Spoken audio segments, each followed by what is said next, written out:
नमस्कार दोस्तों।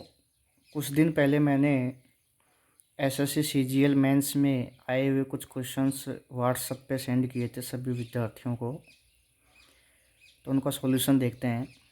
ये प्रश्न है, दी गई आकृति में चार समरूप अर्धगोलों या वृत्तों को एक चतुर्थ भाग में बनाया गया है। यदि एक्स ए बराबर 7 सेमी हो तो छायांकित भाग का क्षेत्रफल ज्ञात करें। ऑप्शन 4 दे रखे हैं। अब ध्यान से समझना, छायांकित भाग का क्षेत्रफल यानी कि ये वाला एरिया छायांकित जो कर रखा है उसका क्षेत्रफल निकालना है। तो हम क्या करेंगे, ये पूरे क्षेत्रफल में से ये चार अर्धगोले 1 2 3 और 4 इसको घटा देंगे, छायांकित भाग का क्षेत्रफल आ जाएगा। लेकिन ये जो भाग है ये ओवरलैपिंग वाला भाग है, अध्यारोपित हो रहा है। तो क्या करेंगे, थोड़ा ध्यान से समझना। इसके 3 तरीके हैं। आप अब एग्ज़ाम में कोई सा भी पैटर्न अपना सकते हैं, लेकिन समझने के लिए तीनों तरीके समझे। पहला तरीका है बेसिक।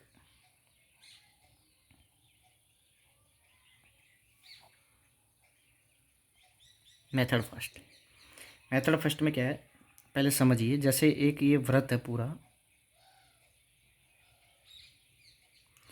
और इस व्रत के 4 टुकड़े कर दिए, चतुर्थांश हो गया। और इस चतुर्थांश में 2 अर्धगोले तो ऐसे बना दिए और 2 अर्धगोले ऐसे बना दिए, और ये वाला छायांकित भाग आपसे पूछा है।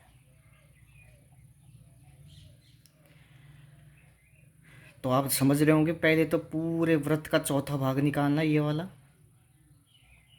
और फिर उस चौथे भाग में से ये 4 अर्धगोले या अर्धवृत्त घटाने हैं। तो आपको पता है एक्स ए बराबर कितना दे रखा है, 7 सेमी, यानी कि ये कितना दे रखा है, 7 सेमी। अब ये 7 है तो ये भी कितना होगा, 7। एक्स से 7, ए भी 7 होगा क्योंकि समरूप है। तो ये पूरा ये जो है ये कितना हो जाएगा, 14 सेमी। ये एक्स बी जो है वो कितना हो जाएगा, 14 सेमी। अब एक्स भी 14 सेमी है, तो आप मुझे बताओ, ये एक्स हो गया और ये क्या हो गया, बी।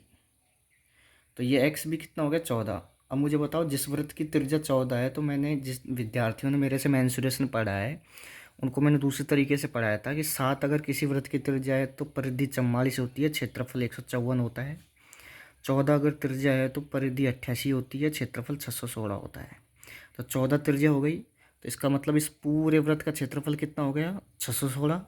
लेकिन ये 4 भाग हो रहे हैं, इसके 4 भाग हो रहे हैं, तो 4 का भाग देंगे तो क्षेत्रफल कितना आएगा, 154। यानी कि इस टुकड़े का क्षेत्रफल कितना होगा, 154।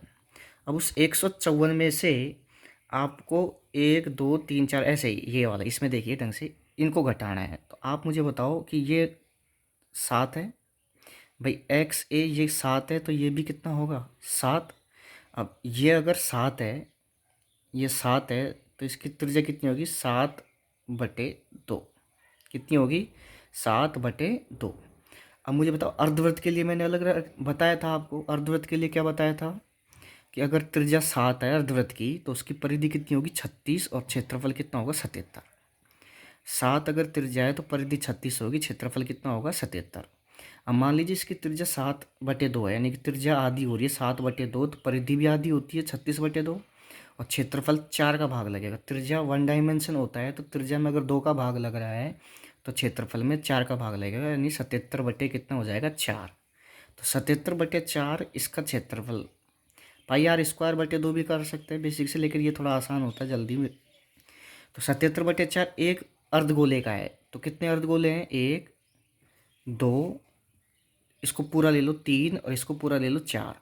4 हो गए, तो 4 से गुणा करेंगे तो कितना हो जाएगा, 77 × 4, और ये 4 से 4 कट गया, कितना आ गया, 77 आ गया। यानी कि आप देखिए, ये पूरे एरिया का क्षेत्रफल 154 था, ये आया था 154। और 154 में से आपको घटाना है 1 2 3 4, 4 एरिया, यानी कि कितना 77 घटाना है। 77 घटा दिया, लेकिन 77 नहीं घटाना है, 77 में से थोड़ा कम, क्योंकि ये पूरा एरिया ये आ गया, तो ये वाला जो ये जो एरिया है ये वाला, तो ये वाला एरिया इस वाले अर्धवृत्त में भी आ गया और इस वाले अर्धवृत्त में भी आ गया। कितनी बार आ गया? 2 बार। आना कितनी बार चाहिए? 1 बार। तो 2 बार आ गया, आना चाहिए 1 बार, इसलिए इसको 1 बार घटा देंगे तो इस एरिया का क्षेत्रफल निकालेंगे। तो ये सबसे इम्पोर्टेंट टॉप मतलब बात है इसमें, कि इस एरिया का क्षेत्रफल कैसे निकालेंगे। तो इसको ऐसे मिला देंगे, यहाँ से इसको ऐसे मिला दिया और इसको ऐसे मिला दिया, तो आप देखेंगे ये वर्ग बन गया। ये वाला क्या बन गया? वर्ग। ये वर्ग बन गया। और इस वर्ग की ये जो, अब मुझे बताइए, ये पूरा 7 था, तो ये आधा कितना हो जाएगा? 7/2। तो अब इस चीज़ को थोड़ा अलग से यहाँ समझेंगे कि जैसे ये वर्ग है और इस वर्ग के ये जो पत्ती वाला शेडेड रीजन है, ये पत्ती, फूल पत्ती ऐसे ये, तो आप मुझे बताओ ये कौन 90 डिग्री। अब मुझे बताओ ये, मैं थोड़ा जहाँ पर पेन घुमाऊँ उसको ध्यान समझना, ये और ये त्रिज्यखंड है कि नहीं? अगर मैं ये पूरा गोला ऐसे बना दूँ तो इसका क्षेत्रफल कैसे निकालेंगे?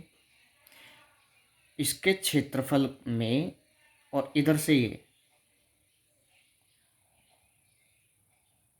यानी इसके क्षेत्रफल में अगर इसका क्षेत्रफल जोड़कर वर्ग का क्षेत्रफल घटा दूं तो छायांकित भाग का क्षेत्रफल आ जाएगा। मान लीजिए जैसे इसका क्षेत्रफल ए है इस टुकड़े का, इसका है बी और इसका है सी। तो जैसे इसका क्षेत्रफल अगर निकालें तो ए प्लस बी, और अगर इसका क्षेत्रफल निकालें तो बी प्लस सी। जोड़ दो, जोड़ दिया। अब इसमें से घटाना है वर्ग का क्षेत्रफल, तो वर्ग का कितना? ए बी सी, यानी कि ए बी और सी। ए से ए कट जाएगा, बी से बी कट जाएगा, सी से सी कट जाएगा, तो क्या बचा? बी। तो इसका क्षेत्रफल बी बचा। यानी कि क्या किया? ए प्लस बी ये वाले एरिया में से बी प्लस सी ये वाला एरिया जोड़ करके पूरे वर्ग का क्षेत्रफल घटा देंगे तो छायांकित भाग का क्षेत्रफल आएगा। अब इसकी जो त्रिज्या है, ये वाली जो भुजा है, ये वाली, ये यहाँ तक, ये कितनी है? 7/2। तो ये 7/2 है, तो क्षेत्रफल जैसे ये 90 डिग्री है, तो इसका त्रिज्यखंड का क्षेत्रफल क्या होता है? πr² / 360 गुणा थीटा कितना? 90। 9 चौक 36, 4। तो 1/4 हो गया ना ये, 1/4 गुणा पाई का मतलब 22/7, r², 1/4 तो ये हो ही गया, पाई का मतलब 22/7, r² का मतलब 7/2 गुणा 7/2। ये तो एक आया ये इसका। अब इसमें इस वाले का जोड़ना है, तो इसकी भी वही 7/2 है, तो ये 2 हो गए एक जैसे ही, तो इसको मतलब इसको 2 से गुणा कर देंगे। अब उसमें से घटाना है वर्ग का क्षेत्रफल, तो ये वर्ग का क्षेत्रफल घटाना है, तो वर्ग की भुजा कितनी थी? ये वाली, ये 7/2। तो वर्ग का क्षेत्रफल क्या होता है? भुजा स्क्वायर, यानी 7/2 गुणा 7/2। सॉल्व करेंगे, 7 से 7 कट गया, 2 से ये 2 कट गया, 2 से कितना कटेगा? 11, 11 7, 77/4, 77 बटे, दिख नहीं रहा शायद, ये इधर बता देते हैं, 77/4 में से घटाना आपको 7×7 = 49/4। तो यहाँ मैं अगर एलसीएम लूँगा 4 आ जाएगा नीचे, और ऊपर 77 में से 49 गए तो कितना आ जाएगा? 28। 28 में 4 का भाग दो, 7। यानी कि इस शेडेड रीजन का, यानी इस पत्ती का क्षेत्रफल कितना आ गया? 7। तो यानी कि इस पत्ती का क्षेत्रफल 7 आ गया। तो मैंने कहा था कि 2 बार आ गया था ये, तो इसमें से 1 बार घटाना है, तो इसमें से 1 बार ये 7 घटा दिया। 77 में से 7 गए तो 70। तो 154 में से अगर 70 घटाएंगे तो कितना आ जाएगा? 84। तो 84 इस प्रश्न का क्या होगा? आंसर। एक बार दोबारा से रिवाइज कर लेते हैं। पूरे वृत्त इसकी ये कितना है? 14। तो ये 14 है, तो इसकी ये 14 है, तो इसका पूरे वृत्त का क्षेत्रफल कितना होगा? 616। लेकिन 4 भाग हैं, तो 4 का भाग देंगे तो 154 आ जाएगा। यानी कि ये जो पूरा एरिया है वो 154 है। अब 154 में से ये घटाना है। अब एक का क्षेत्रफल अर्धवृत्त के लिए 7, 36, 77, तो आधा करेंगे तो 4 का भाग लेगा, तो 77/4 एक अर्धगोल लेगा। 4 अर्धगोले के लिए 4 से गुणा करेंगे, 77 आ गया। लेकिन 77 4 पूरे अर्धगोले थोड़ी हैं, ये और यही तो है पूरा, ये थोड़ी है, इसमें ये कॉमन एरिया है। तो कॉमन एरिया को 2 बार काउंट करने के कारण एक बार घटाएंगे। तो एक बार कैसे निकालेंगे कॉमन एरिया, ये ऐसे। तो यहाँ से ये कितना आ गया था 7, तो एक बार 7 घटा देंगे, तो यानी 70 ही घटाएंगे, 77 नहीं घटाएंगे। तो 84 आ गया, 84 ही इस प्रश्न का क्या है आंसर। ये था मेथड फर्स्ट। मेथड सेकंड देखेंगे आप। मेथड सेकंड में क्या है, मेथड सेकंड में आपको पता है कि पूरा इस एरिया का क्षेत्रफल कितना है 154, और 154 में से आपको घटाना ये और ये। तो यानी कि ये कितना है 77/4, तो 77/4, 77/4, 77/4, 77/4, तो कितना 4 से गुणा करेंगे तो कितना आ गया 77। जैसे ही 154 में 77 घटाएंगे तो कितना आ जाएगा 77। लेकिन इस एरिया का थोड़ा बहुत एरिया जुड़ेगा इसमें, तो जुड़ेगा तो जब हम ऑप्शन में नज़र डालेंगे, ऑप्शन की सहायता से करेंगे। ऑप्शन में अगर नज़र डालेंगे तो 4 ऑप्शन है, 4 ऑप्शन है, तो पहला ऑप्शन है 70, क्योंकि 77 में कुछ जुड़ रहा है तो इसका मतलब 70 तो आ नहीं सकता। 140, 154 पूरे का है, ये घटाएंगे तो 140 आ नहीं सकता, आपको भी पता है इस बात को, क्योंकि इसका 77/4 तो इसी का ही है और 77/4 इसका, तो 140 ऐसे नहीं आ सकता। 77 आ नहीं सकता क्योंकि 77 में कुछ ऐड हो रहा है, 77 नहीं आ सकता। बचा कौन 84, तो 84 इसका क्या हो जाएगा आंसर। परीक्षा में करने का तरीका होता है ये जल्दबाजी से। थर्ड तरीका हो रहा है, एक ट्रिक है मेथड थर्ड। और मेथड थर्ड क्या है कि ऐसे प्रश्न में सेम ऐसे ही प्रश्न में एक ट्रिक बन जाती है। मेरे हिसाब से ये बिल्कुल फालतू तरीका है, लेकिन फिर भी मैं बता देता हूँ कि एक फॉर्मूला है 48/7 R²। इसमें लगाएंगे आंसर आ जाएगा। चमत्कार है ये। यानी 48/7 R² का मतलब R यानी कि त्रिज्या कितनी है ये वाली 7/2, तो 7/2 गुणा 7/2 सॉल्व करेंगे। 4 12, 7 से 7 गए, 12 गुणा 7 करेंगे तो 84, तो ये आंसर होगा।